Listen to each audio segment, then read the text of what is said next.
আমরা বড় হতে হতে কখন যে নিজেকে হারিয়ে ফেলি টেরই পাই না। অথচ ছোটবেলায় একটা ঘুড়ি আকাশে উড়তে দেখলেই খুব খুশি হতাম। একটা চকলেট পেলেই দিনটা ভালো হয়ে যেত। তখন আমাদের চাওয়াগুলো ছোট ছিল, তাই আনন্দগুলো সহজ ছিল।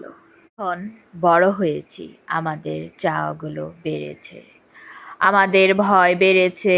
লোকে কি বলবে, এই ভয় কিন্তু আমাদের মধ্যে সদা সর্বদাই কাজ করে। আমরা সারাদিন দৌড়াই একটা ভালো চাকরির পেছনে, একটা ভালো সম্পর্কের পেছনে, একটা ভালো জীবন গড়ার পেছনে। একদিন আয়নার সামনে দাঁড়িয়ে ভাবি, এটাই কি আমি? লাইফে কখনো খাওয়ায় কম্প্রোমাইজ করবেন না। আপনার রুচিশীল, আপনার ভালোবাসা অনুযায়ী খাওয়া দাওয়া করুন, কারণ রিজিকের মালিক আল্লাহ। আবার এমন একটা সময় আসবে যে আপনার অনেক কিছু খেতে ইচ্ছে করছে, কিন্তু আপনার কাছে টাকা নেই। আবার এমন একটা সময় আসবে যে আপনার কাছে টাকা আছে, কিন্তু তুমি তো তুমি, তোমার মতো দ্বিতীয় কেউ হয় না। কারো দিকে তাকালেই তো তোমার কথা মনে পড়ে, কিন্তু কারো মধ্যে কিন্তু তোমাকে খুঁজে পাওয়া যায় না। মাঝে মাঝে মনে হয় তোমাকে পাওয়া ছিল আমার জীবনের সবচেয়ে বড় সৌভাগ্য, আর তোমাকে হারানো আমার সবচেয়ে জীবনের বড় ব্যথা। তোমার মতো কেউ হাসে না, তোমার মতো করে কেউ ভালোবাসে না, আর কেউ দূরে গিয়েও এতটা কষ্ট দিতে পারে না। তুমি এমন একজন যাকে ভাবলেই বুকের ভিতর কেমন জানি একটা মায়া লাগে, টান টান অনুভব হয়। বিশ্বাস করো, তোমার মতো দ্বিতীয় কেউ নেই। খুব বেশি কিছু চাই না, তোমার বুকে মাথা রাখতে দিও আমায়, আপন করে নিও আমায়, কারণ আমি আমার বাবাকে হারিয়ে ক্লান্ত। আমার দুনিয়াটাই বন্ধ করুন, বন্ধ করুন, বন্ধ করুন। এটা বলা বন্ধ করুন যে আমার মেয়ে, আমার ছেলে মুরগির লেগ পিস ছাড়া খায় না, ঠিক আছে? বাচ্চাকে অভ্যস্ত করুন, বদ অভ্যাস নয়। যখন যেটা পাবে সেটা দিয়ে খাওয়ার অভ্যাস করুন, কারণ এই দুনিয়া কারো চেহারা দেখে কখনো তাকে জাজ করবেন না, কারণ অনেক সুন্দর মহিলারও কিন্তু মন সুন্দর না। আপনি কথা বলে মজা পাবেন না। আবার অনেক অসুন্দর মহিলার মন অনেক সুন্দর হয়। এই জীবনটা না অনেক ছোট। এই ছোট সময়ে কিন্তু আমাদের অনেক বড় বড় কাজ সম্পাদন।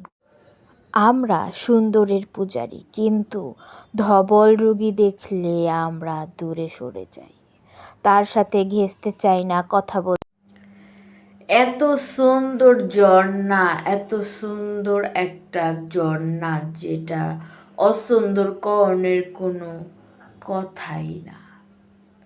এই সুন্দর ঝর্ণাটা কই এবং কোথায়? হে বিউটিফুল পিপল, আমি কিন্তু জান্নাতুল ফেরদৌস এসে পড়েছি আপনাদের একটা সুন্দর ব্লগ নিয়ে। এই সুন্দর ঝর্ণাটা কোথায়, এখন আপনাদের মনে অবশ্যই প্রশ্ন আসতেছে, আসলে এই সুন্দর ঝর্ণাটি কোথায় এবং কোথায় গিয়েছিলাম। আমি কিন্তু গিয়েছিলাম মিরপুর 12-তে একটা সুন্দর রেস্টুরেন্টে। এই রেস্টুরেন্টে সুন্দর কিন্তু ঝর্ণা ছিল, আর সেই রেস্টুরেন্টটা হলো দ্য কুইজিন হাব। এই রেস্টুরেন্টটায় আমি কিন্তু চলে গিয়েছিলাম, আর তাদের ইন্টেরিয়র এবং তাদের ডেকোরেশন অ্যাট অল সব কিছু কিন্তু খুবই সুন্দর ছিল। তারপর ওদের মানে খুব সুন্দর ছিল, বাচ্চাদের কিন্তু বসার খুব সুন্দর জায়গা ছিল, তারপরে বন্ধু বান্ধব নিয়ে বসার জায়গা ছিল, তারপরে তাদের অনেক সুন্দর সুন্দর জায়গা ছিল। এবং শুধু জায়গায় না, তাদের খাবারের ব্যাপারটা না বললেই নয়। তাদের খাবার খুবই মজা ছিল, এবং এত বড় রেস্টুরেন্ট, এত বড় রেস্টুরেন্ট আমি মনে হয় ফার্স্ট গিয়েছি, কারণ এত বড় রেস্টুরেন্ট আমার যাওয়া হয়নি এখন পর্যন্ত। তো প্লে জোনে চলে গেলাম, এটা কিন্তু বাচ্চাদের প্লে জোনে কিন্তু আপনার বাচ্চাকে দিয়ে অবশ্যই আপনি কিন্তু সুন্দর করে আপনার পছন্দের খাবারগুলো সেরে নিতে পারেন। প্লে জোনটা কিন্তু খুবই সুন্দর ছিল। এখানে কয়েন দিয়ে খেলার মতো কতগুলো রাইডস ছিল, তারপরে এমনি খেলার মতো ঘোড়া ছিল, জাম্পার ছিল।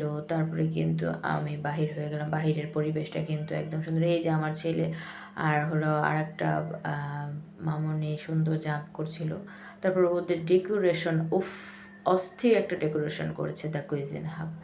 দ্য কুইজিন হাব কিন্তু অতটুকুর মধ্যেই না, অনেক বড় একটা প্লেস। যারা চাচ্ছে এটা কিন্তু একটা দোলনা, আমি বুঝতেই পারিনি এটা একটা দোলনা, কি ভাবা যাচ্ছে, কি ইউনিক, তাই না?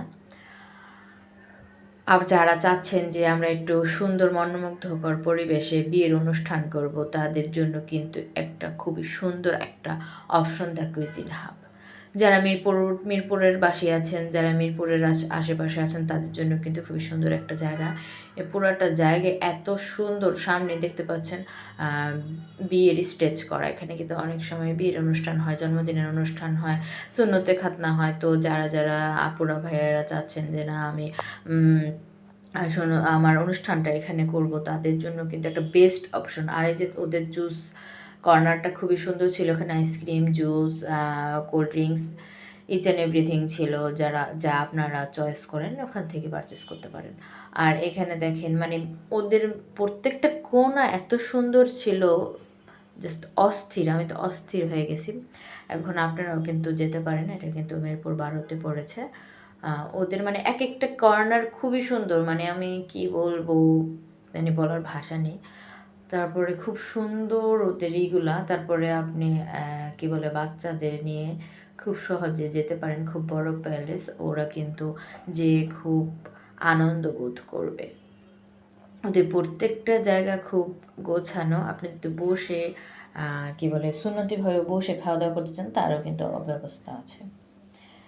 মানে খুব সুন্দর, এক একটা কোণা খুব সুন্দর করে মনে হয় তৈরি করেছে, মানে যেটা না বললেই নয়। আমি তো অনেক রেস্টুরেন্টে যাই, কিন্তু এই যে দেখেন বিয়ে বা সুন্নতে খাতনা বা জন্মদিন যেটাই বলেন না কেন, সেটার জন্য আপনারা ওটা দ্য কুইজিন হাব চয়েস করতে পারেন। তারপরে এটার সাথে কিন্তু মেট্রো স্টেশন আছে, আপনারা কিন্তু একটু পরপর মেট্রো স্টেশনে কি মেট্রো যাচ্ছে এটা কিন্তু দেখতে পারবেন। খুব সুন্দর একটা মেট্রোর যে আওয়াজ, ফু করে আওয়াজ হয়, খুব সুন্দর অ্যাটল, খুব সুন্দর। মানে এই যে পার্টির জন্য একটা বেস্ট অপশন হতে পারে দ্য কুইজিন হাব। এই যেখানে সেলফি বুথ, ওদের সেলফি বুথগুলো খুব সুন্দর, মানে খুবই সুন্দর একটা জায়গা। যারা চাচ্ছেন যে না আমরা একটু কাপলরা একটু ঘুরে আসি, একটু এই যে ওদের অনেকগুলো দোলনা আছে, যেটা না দেখালেই নয়। আপনি যারা দোল খেতে পছন্দ করেন, আমি তো দোল খেতে খুবই পছন্দ করি।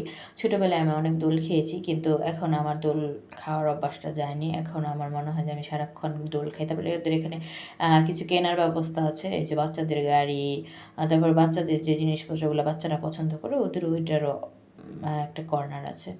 তো আপনার বাচ্চার জন্য আপনি কিন্তু গাড়ি টাড়ি এই সে ওদের টয়েস আপনি পারচেস করতে পারেন। এই যে ওদের কি বলে ওদের যে রুফটপটা আছে ওখানে কিন্তু আপনি এই যে লক সিস্টেমটা খুব ভালো লেগেছে।